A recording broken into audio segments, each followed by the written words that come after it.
Calculate करना। So this is given to you. ये components आपको दिए हुए हैं। Consumption,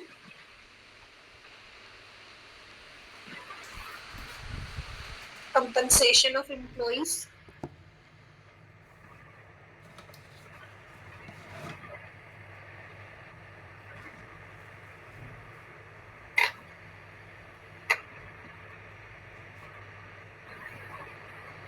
rental income of persons,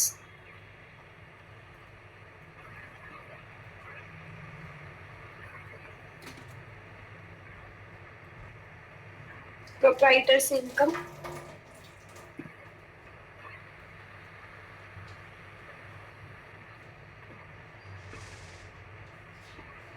corporate profits,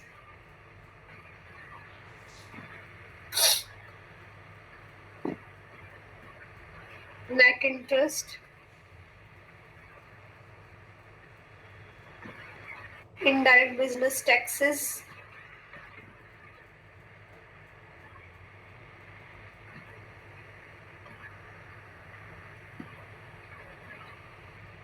ये वैल्यूज है इनकी 4500,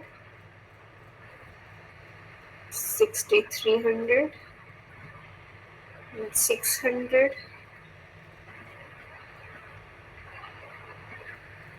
900, corporate profit है 700, interest 400 और indirect business taxes 500। इसके अलावा आपको दिया हुआ है consumption of fix capital,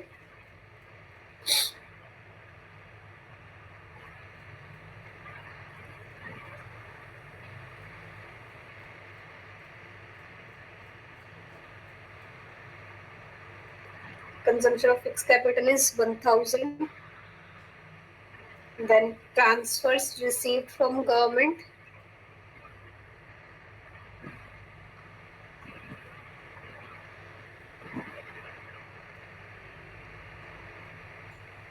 interest payments on government debt,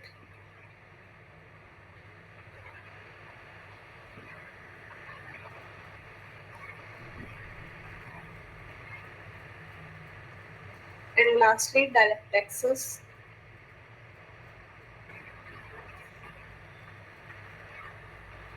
ये आपको वैल्यूज दी हुई 350, 200 एंड 700। ठीक है, ये आपको सब कंपोनेंट्स दिए हुए हैं और आपको बोला है calculate GDP, private disposable income,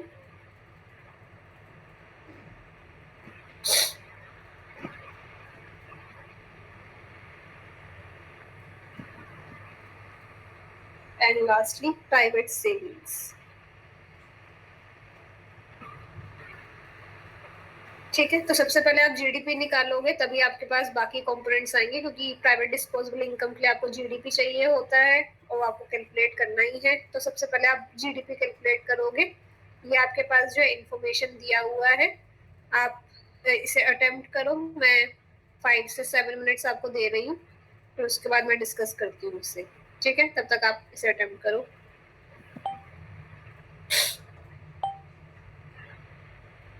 sorry,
मैंने आपके ग्रुप पे भी जो है भेज दिया है जो क्वेश्चन है, आप उस पे भी देख सकते हो।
जीडीपी कैलकुलेट करने को हमें बोला है। आपको अगर यहाँ पे दिख रहा हो जो आपको आइटम्स दिए हुए हैं, अब जीडीपी कैलकुलेट करने के लिए we have 3 methods, income, expenditure and product method. अब यहाँ पे आपको जो आइटम्स दिए हुए हैं उन आइटम्स में आपको अगर ध्यान से दिख रहा हो, आपको वो आइटम्स दिए हुए हैं जो आपके इनकम मेथड में आप फॉर्मूला में यूज करते हो। आपको दिख रहा है, आपको कंपनसेशन ऑफ एम्प्लॉइज दिया हुआ है, रेंटल इनकम दिया हुआ है, इंटरेस्ट दिया हुआ है, प्रोप्राइटर्स इनकम दिया हुआ है, कॉर्पोरेट प्रॉफिट दिया हुआ है। ये सब आइटम्स आपकी इनकम मेथड के अंडर जो है आप यूज करते हो, राइट।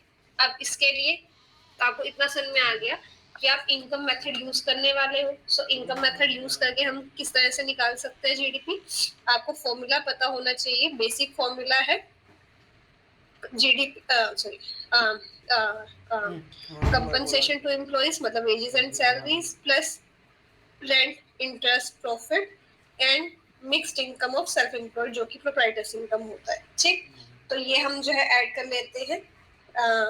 6300 आपके पास दिया हुआ है कंपनसेशन ऑफ एम्प्लॉइज, देन आपको दिया हुआ है rental income of person 600, then आपको दिया हुआ है proprietors income, mixed income of self employed 900, then corporate profit आपको दिया हुआ है 700। ठीक, इंटरेस्ट आपको दिया हुआ है 400। अब ये तो हुए आपके जो 5 बेसिक आइटम्स थे जो मैंने आपको बताए। अब इसके अलावा भी जो है आपके जो मैंने बुक में से जो आपको फॉर्मूला लिखवाया था, जो 8 आइटम्स का फॉर्मूला था, उसमें जो बिजनेस टैक्सेस था उसको भी हमने जो है यूज किया था to calculate GDP, right. So business taxes जो है, इनडायरेक्ट बिजनेस टैक्सेस जो है वो भी आपका जो है यहाँ पे ऐड होगा, विच इज 500। एंड देन आपके पास दिया हुआ है कंजम्पशन ऑफ फिक्स्ड कैपिटल। ये जो कंजम्पशन ऑफ फिक्स्ड कैपिटल है ये भी आपका जो है इनकम का जो है पार्ट होता है, जीडीपी का पार्ट। सो ये भी आपका जो है 1000 जो है ऐड होगा। देन आपके पास टोटल आ जाएगा 10,400 एज जीडीपी और जीडीपी फ्रॉम इनकम मेथड। आपको फॉर्मूला याद होना चाहिए, तभी आप फॉर्मूला को यूज कर सकते हो आपकी कैलकुलेशन के लिए। आपको पता होना चाहिए कि कौन से आइटम्स दिए हुए हैं तो कौन सा फॉर्मूला आपको जो है यूज करना है। तो आपके पास जीडीपी कैलकुलेट हो गया 10,400। अब आपके पास नेक्स्ट तो पूछ रहा है प्राइवेट डिस्पोजेबल इनकम। तो प्राइवेट डिस्पोजेबल इनकम का जो फॉर्मूला है वो मैंने आपको क्या बताया था कि आपकी जो जीडीपी है उसे आप लेते हो और साथ में जो भी आपके पास एक्स्ट्रा इनकम है जो आप अदरवाइज जीडीपी में नहीं ले रहे होते वो आपका प्राइवेट इनकम फॉर्म करती है, राइट। तो वाई जो है आपका जीडीपी हो गया जो आपने लिया था। देन इसके अलावा ट्रांसफर्स और जो इनडायरेक्ट टैक्सेस होते हैं ये नॉट इनडायरेक्ट टैक्सेस, जो इंटरेस्ट ऑन गवर्नमेंट डेट होता है ये आपकी इनकम का पार्ट होता है। इसके अलावा टैक्सेस जो है वो आपकी इनकम का पार्ट नहीं होता है जो आप डिस्पोज ऑफ कर सकते हो, तो टैक्सेस को आप माइनस कर दोगे। तो यहाँ पर 10,400 आपके पास जो है जीडीपी है।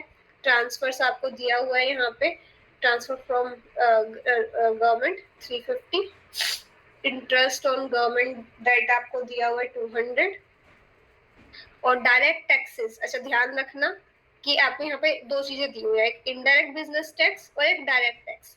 जो आपका इनडायरेक्ट बिजनेस टैक्स है वो जीडीपी का पार्ट हुआ, ठीक।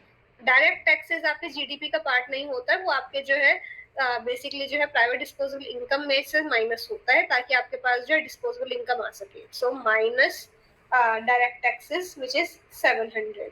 तो ध्यान रखना डायरेक्ट टैक्सेस को कैसे जो है आप कर रहे हो यूज और इनडायरेक्ट टैक्सेस को मिक्स मत कर देना दोनों चीजों को।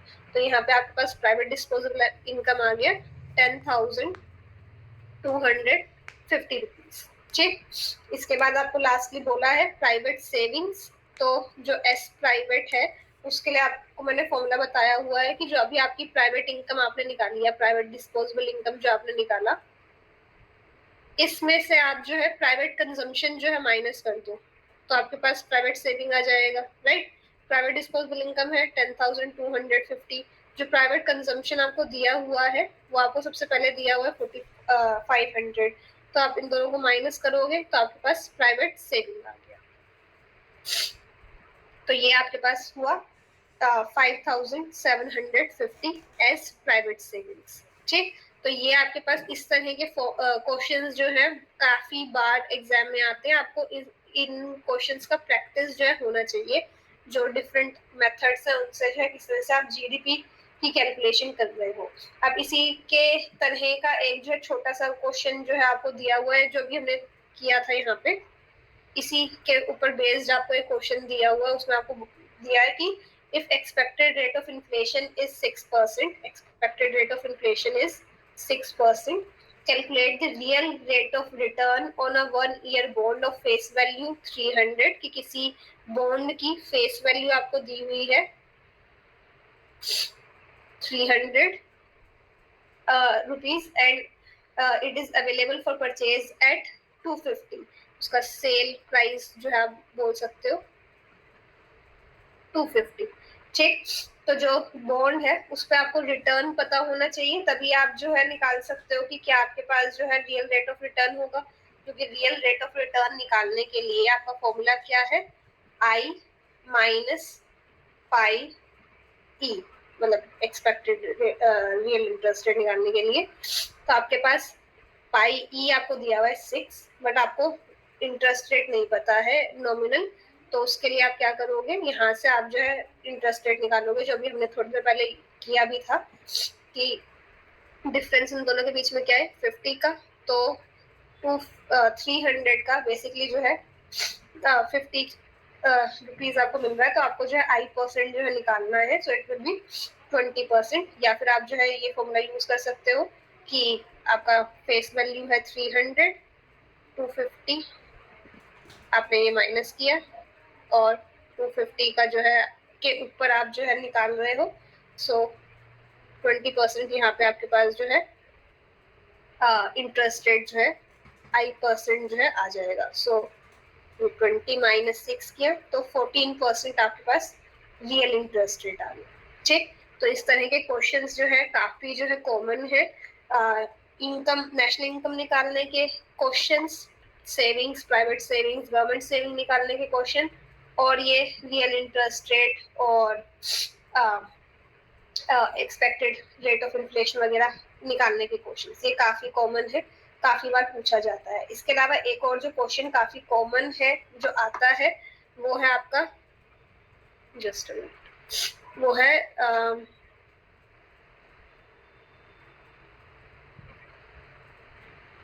प्रोडक्ट अप्रोच के ऊपर जो है एक क्वेश्चन आता है नेशनल इनकम कैलकुलेट करने, मतलब जीडीपी कैलकुलेट करने का, जिसमें आपको इस तरह से डेटा दिया होता है। ये हमने क्वेश्चन क्लास में भी एक बार किया था इस तरह का। बुक के जो है बैक में भी जो है आपको दिया हुआ है, बैक क्वेश्चंस में आपको ऐसे कमोडिटीज दे दिया, दो जो है आपको टाइम पीरियड दे दिया 2011 2012, आपको दो कमोडिटीज दिया ए और बी, आपको प्राइस और आपको क्वांटिटी जो है दिया हुआ है दोनों के केस में। यहाँ पे आपको दिया हुआ है 10, ये 6, ये आपको दिया है 60, ये 80, यहाँ पे आपको दिया है 16 और 12, यहाँ आपको दिया है 100 और 140। ठीक, अब आपको यहाँ पे बोला उन्होंने कि नॉमिनल जीडीपी, रियल जीडीपी और जीडीपी डिफ्लेटर कैलकुलेट करो। ठीक, आपको इसी तरह का ज्यादातर जो क्वेश्चन आता है इसी तरह के पैटर्न के ऊपर, आपको इस तरह से दे देंगे दो टाइम पीरियड, आपको बोलेंगे नॉमिनल रियल और जीडीपी डिफ्लेटर जो है कैलकुलेट करो। कई बार रेट ऑफ ग्रोथ भी आता है, वो हमने जो किया हुआ है, बट ये तो काफी कॉमन है। सो इसमें आप क्या करोगे, नॉमिनल जीडीपी आपको निकालना है तो सबसे पहले 2011 का निकाल लेते हैं। तो 2011 का जो नॉमिनल जीडीपी है उसके लिए हमें क्या करना है, नॉमिनल जीडीपी के लिए उसी पीरियड के जो है प्राइस और क्वांटिटी को आप मल्टीप्लाई करते हो, तो 10 into 60 प्लस 6 into 80, तो ये आपको नॉमिनल जीडीपी देगा 2011 का 1080। इसी तरह से 2012 का आप नॉमिनल जीडीपी निकालोगे तो 16 into 100 प्लस 12 into 140, तो आपके पास 2012 का नॉमिनल जीडीपी आ गया 3280। अब रियल जीडीपी के लिए सबसे पहले 2011 का रियल जीडीपी निकाल लेते हैं। सो 2011 का जो रियल जीडीपी है उसके लिए आपको क्या करने की जरूरत है, आपको प्राइस लेना है 2011 का, क्वांटिटी लेनी है 2011 की। तो आपके पास जो रियल जीडीपी आएगा 2011 का, it will be same as nominal GDP. तो आपको हमेशा ध्यान रखना है कि जो बेस ईयर आप ले रहे हो, जैसे यहाँ पे हमने 2011 बेस ईयर लिया, बेस ईयर में आपका नॉमिनल जीडीपी जो है वो सेम होता है रियल जीडीपी के। ठीक है, बेस ईयर में ये चीज होती है। लेकिन आपको अगर 2012 के लिए जो है रियल जीडीपी निकालना है, मतलब यहाँ पे तो हो गया 1080, रियल जीडीपी आपको 2012 के लिए निकालना है, तो आपको ध्यान रखना है कि इसमें आप जो प्राइस लोगे वो आप लोगे 2011 का, क्वांटिटी 2012 की, तो 10 into 100 6 into 140।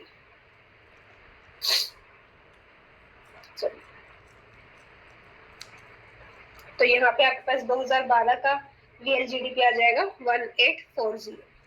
ठीक है, इसी तरह से आपको जीडीपी डिफ्लेटर उसने बोला है निकालने को, तो जीडीपी डिफ्लेटर का फॉर्मूला मैंने आपको बताया ही है, it is nominal GDP divide by real GDP. So 2011 के लिए अगर आप कैलकुलेट करोगे, क्योंकि 2011 बेस ईयर है, तो आपका नॉमिनल और रियल जीडीपी सेम है। तो बेस ईयर में एक और चीज होती है कि आपका जो जीडीपी डिफ्लेटर होता है इट इज 1 और 100% यू कैन से। ठीक,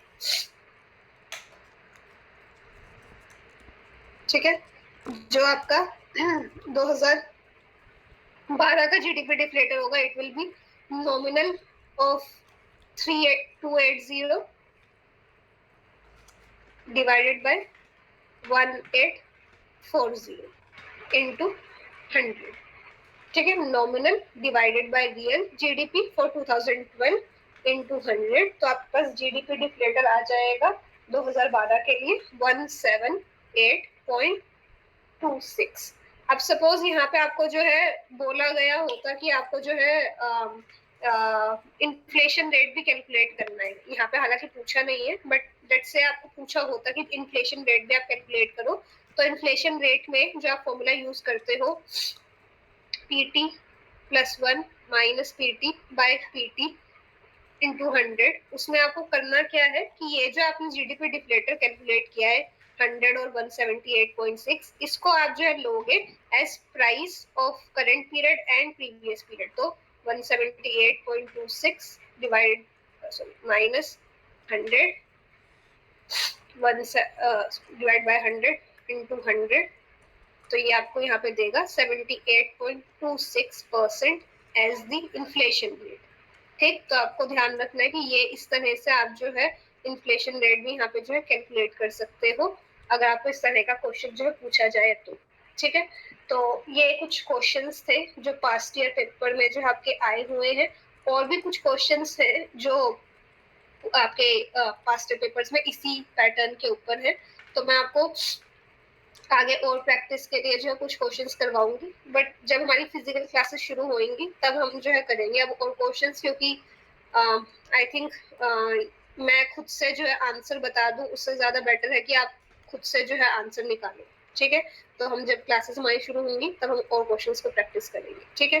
ये आपका लास्ट ट्यूट था जो ऑनलाइन हमने लिया, इसके बाद मैं ऑनलाइन ट्यूट अब नहीं लूंगी, ठीक है ना। ओके, सो कल क्लास नहीं होगी और ना ही ट्यूट होगा। आज कल की और जो कल गया उनकी जो आपकी क्लासेस मिस हुई हैं उसके लिए मैं फर्स्ट जून को जो है क्लास एक रीशेड्यूल करूंगी। आज मैं नहीं कर पाऊंगी, आज मैं थोड़ा बिजी हूँ। क्लास मैं जो है 1 जून को रीशेड्यूल करूंगी, ठीक है। 1 जून को ऑनलाइन एक क्लास ले लेंगे, उसमें आपकी वो क्लास रीशेड्यूल हो जाएगी जो मिस हुई है, और उसके बाद फिर आपकी फिजिकल क्लासेस जो है नेक्स्ट वीक से शुरू हो ही जाएंगी, ठीक है। सो 1 जून को इसके बाद हमारी अब क्लास होगी, कल नहीं होगी, ठीक है। आप अपना रोल नंबर जो है डाल सकते हो चैट बॉक्स में,